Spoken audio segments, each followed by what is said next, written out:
Hello, shortcuts. Stephen here. I've been listening to some television today, hence why I'm wearing this t-shirt. Um, this is the first of our new list, which is going to result in a price list 9 p.m. Sydney time on Wednesday, the 15th of November. This list is country, reggae, soul, blues, and jazz. So a nice little genre mix with some interesting records. And it actually wasn't easy. Oh, sorry, it wasn't hard at all to choose the kickoff record for this particular list. It had to be this. Dolly Parton's Jolene. This is a really interesting pressing. So this is the Vinyl Me Please exclusive that sold out in 2019 and is going for squazillions on Discogs. So this is number 978. I think it was either 1500 or 2000, I can't remember. This particular copy is unplayed because I have another copy. I've just opened it to show you the vinyl. It's this beautiful record.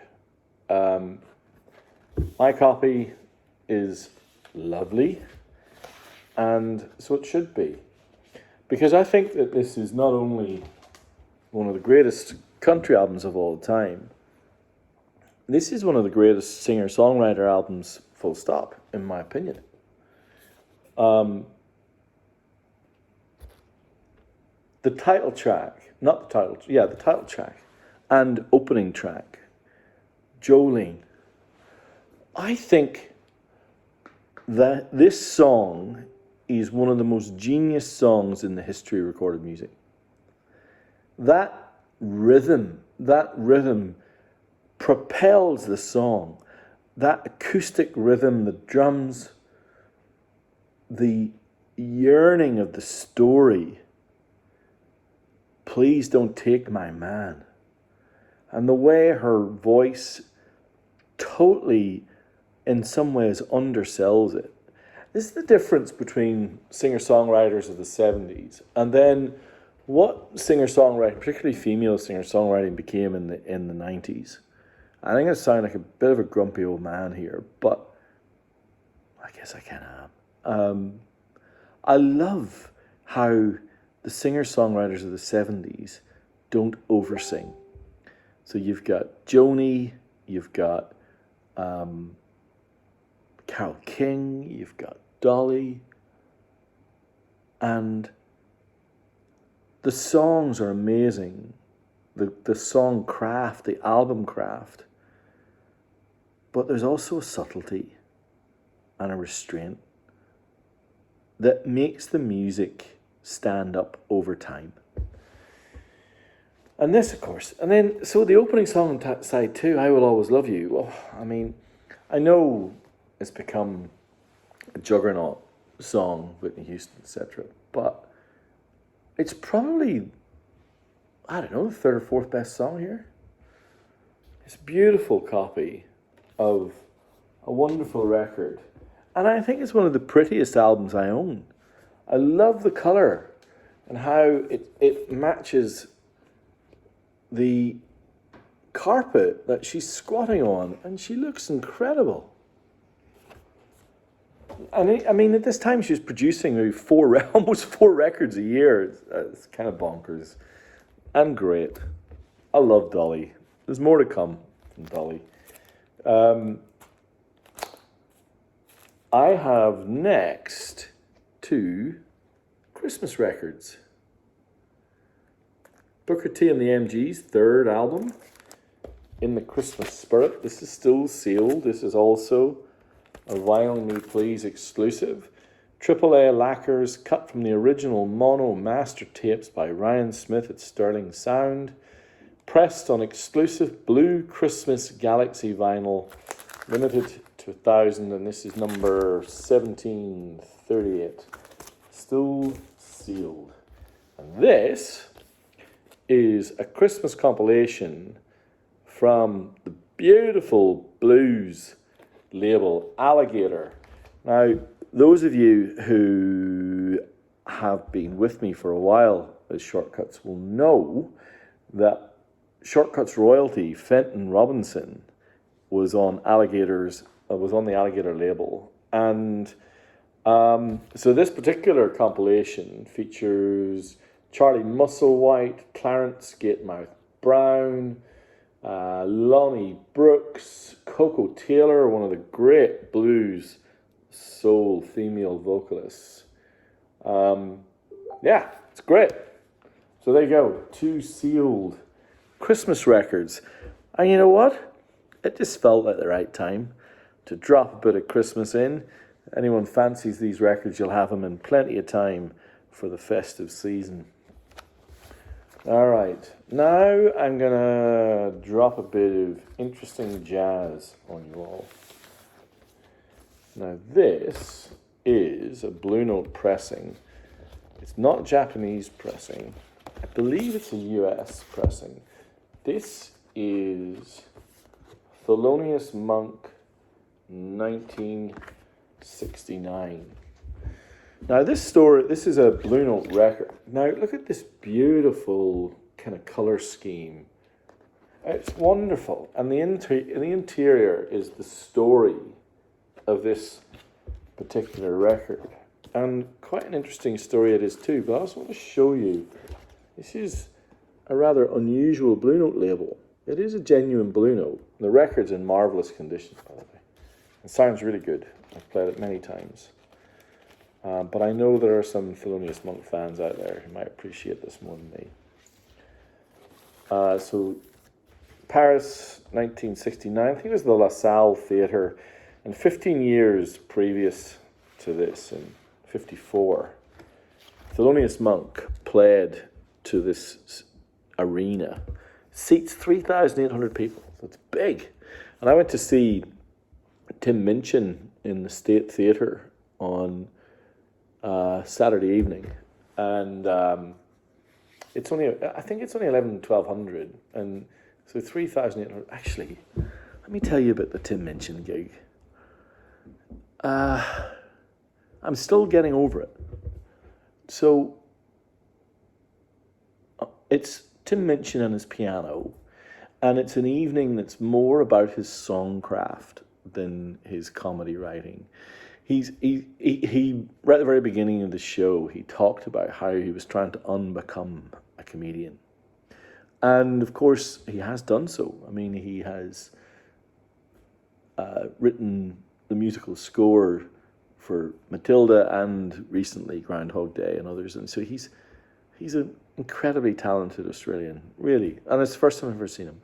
But I was listening to the songs of him and the piano and the descriptions of his family life, and he talked a little bit about his brother and his sister, and how 2006 changed his life and the trajectory he was on, and the fact that he's a workaholic, and the time he spent in Perth with his family, especially when he found out that his mum wasn't well.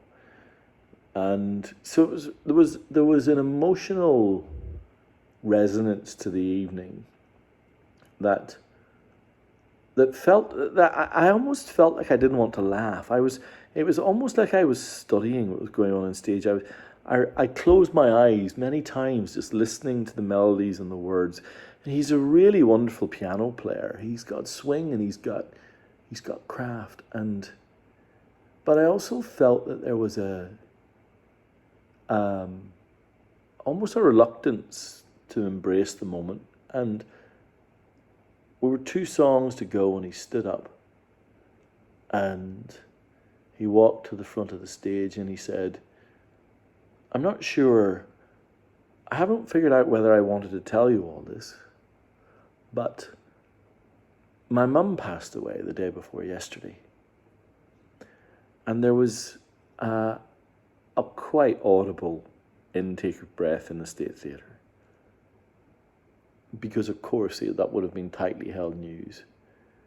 And I suppose he was working out whether he wanted to tell us. And he said, look, I've literally only just decided to tell you. And I knew I couldn't tell you at the beginning of the evening, but I'm telling you now. And he said that he cancelled some shows in Brisbane. He'd gone home. He knew the end was coming, and he'd got to speak to his mum. He wasn't sure if she heard him, but he said some things. And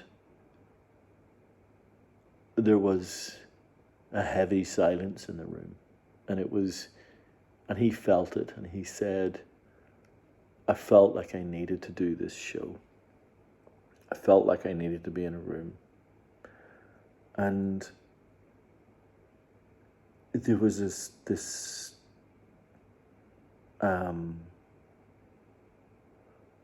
feeling in the room of wanting to embrace this person who'd poured themselves into an evening in the most extreme circumstances. And then he sat at the piano and he said, I'm not going to sing the chorus to this song. I'd like you guys to sing it.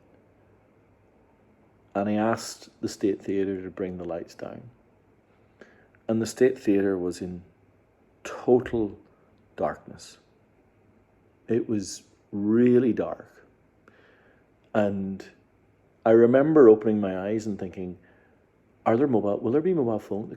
I just had this, will people respect this moment? And I opened my eyes for about 5 seconds, and it was total black. And so I closed my eyes again, and he started to play Hallelujah, Leonard Cohen. And he finished the first verse, and slowly voices began to sing the chorus back to him. And I remember, I don't know who he is, there was a guy sitting to my right who had the most beautiful baritone voice. He was singing Hallelujah, Hallelujah. And so of course there's 4 or 5 verses, and every chorus, I'm not saying the audience belted it back, but they sang this song back as best we sang it back as best we could, and we could feel his presence on the stage even though you couldn't see him. And I think it was because we all knew he was having a moment. We could hear it in his voice.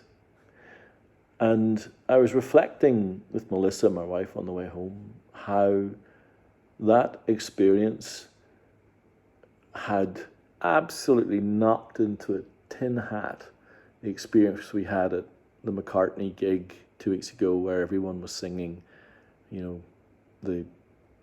outro to Hey Jude back to Paul McCartney. And that was wonderful, but it didn't hold a candle to this. Because we were, and when the lights were up, he stood at the front of the stage, and there was appeared a silence. Man, it was pretty incredible.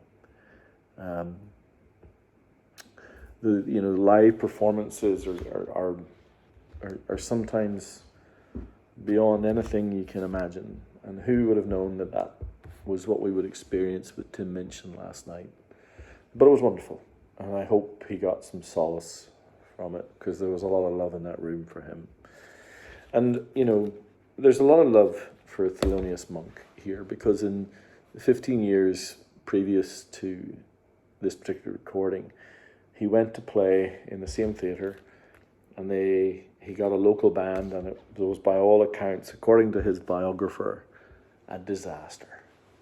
Which for someone like Thelonious Monk would have played in his mind, because he was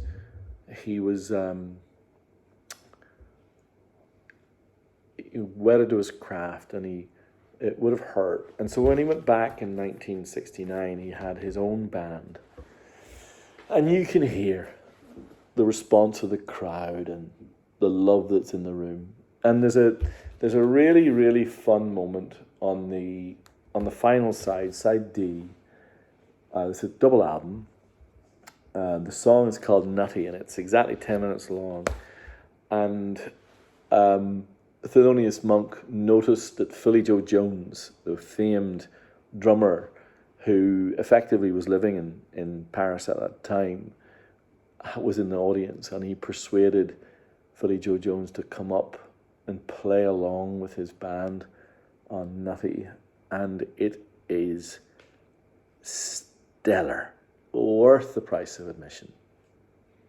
Anyway, I'm sorry for the this segue. I wasn't expecting to talk about Tim Minchin, but this live record just prompted me to think about it. So there you go, Thelonious Monk, 1969. Oh, I'm miles over time again now because of this. I've got two blues records to come. One is one that I had on the list a while ago, and I can't believe that no one picked it up because it is truly wonderful. It's a compilation of the best of Freddie King, who is, legitimately a blues genius. And so this record is great. It's wonderful. But I don't love it as much as I love this record. So for those of you who watched my countdown of my 5 favourite blues albums of all time, which you can see on this feed, this record was number 2. This is Indianola, Mississippi Seeds by B.B. King. Hard cardboard gatefold. And on that feed, I talk about this record in a lot of detail, including who this is. If you're intrigued, go and seek out my list of the top 5 blues albums of all time. Indianola, Mississippi Seeds, 1970. I mentioned Carole King earlier. Part of the reason this record is so wonderful is Carole King plays piano on 4 or 5 of these tracks, and all of them are utterly wonderful. The second track, You're Still My Woman, the highlight of the record, is track 2 on side 2, Chains and Things, where B.B. King reflects on what it means to be a black man in America in 1970. And I tell you what, I suspect nothing much has changed.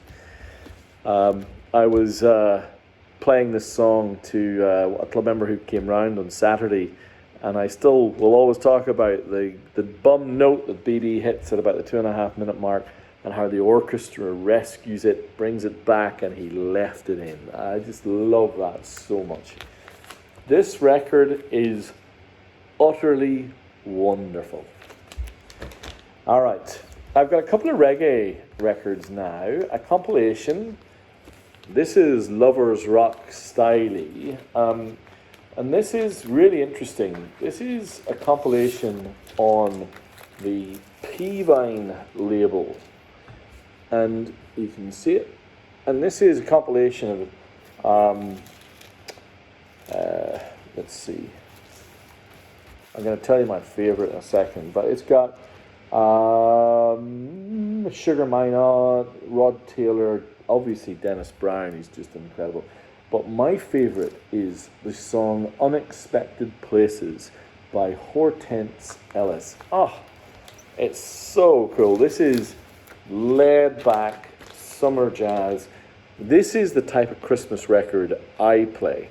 I only discovered that I had a duplicate, and I thought, all right, someone will love that. It's so good. This is very different. So firstly, this is on the Trojan label. This is Raz Michaels and the Sons of Regis, and it's called A Tribute to the Emperor. This is spiritual jazz. This is loose, almost improvisational reggae. It's really, it's lengthened reggae.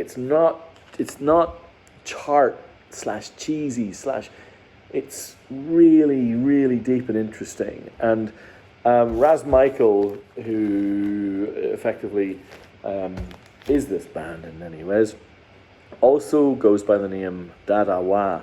And Dada Wa's album Peace and Love is in my top 10 albums of all time. And I'll talk about that another time. But it's a beautiful Trojan pressing, Japanese first pressing. I've got 3 soul records to finish with. All of them a little bit different. This is the Supremes' second album, Where Did Our Love Go? The Supremes with this record became the first act in the history of the Billboard charts in the US to have 3 #1 singles from the same album. They did it before the Beatles. And of course, you'll know Baby Love. It kicks off with Baby Love. But this, it's just a delight. I get this every time I can. And this particular copy is really lovely on the Tamla Motown label. This record is what ushered the Supremes into being one of the great acts of the 60s. And it's wonderful. Now, one of the great soul acts of the 70s was Al Green and his relationship with Willie Mitchell from High Records. And this is Have a Great Time. This is Have a Good Time. This is the final record that he made with Willie Mitchell. And it's just lovely. One of the things that's an absolute pleasure of this club is discovering how these London pressings of Al Green records sound. They are an absolute delight. And I know there are some of you out there who've got these, and they really are good. If you agree, please put a comment below. Finally, I can't talk soul without having one Stax record. And you all know how much I love Stax, but I particularly love this Stax purple and white logo as opposed to the yellow logo that we all know and love. And this is the debut album from The Emotions. And this record was produced by Isaac Hayes. It's lugubrious and melodic. Everything that Stax brought to the table in the early 70s can be heard in The Emotions. So I Can Love You. It's a delight. So there you have it. Blues, soul, reggae, spiritual reggae / dub. Some Christmas records. And then the incredible Dolly Parton. What a list. I hope you see something you like. If you like this video, please leave me a comment. It's the only thing that YouTube cares about. So I love the fact that some of you do. It's very much appreciated. So there you have it. List 1. And if you made it this far, thank you. And please forgive my little segue into Tim Minchin. I hope he's okay. All right. Thanks, everyone. I'll be back for list 2 very soon.